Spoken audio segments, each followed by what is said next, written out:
কিছু ব্যাপার না, ওই মানে চেন পড়ে গেছে তো তাই চেন তুলছি। তাহলে চেন পড়ে গেছে না তুমিও পড়ে গেছো? হ্যাঁ আমিও পড়ে গেছি তোমার প্রেমে। আ কি কি বললা? না না না, হ্যাঁ মানে চেন পড়ে গেছে, সামনেটাও পড়ে গেছে পেছনটাও পড়ে গেছে, হ্যাঁ তার জন্য তুলছি।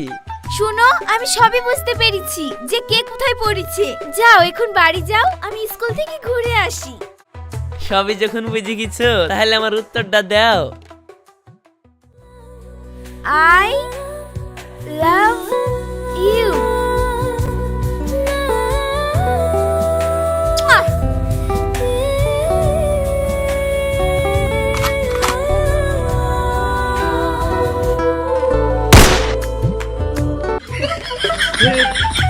हे प्रभु हे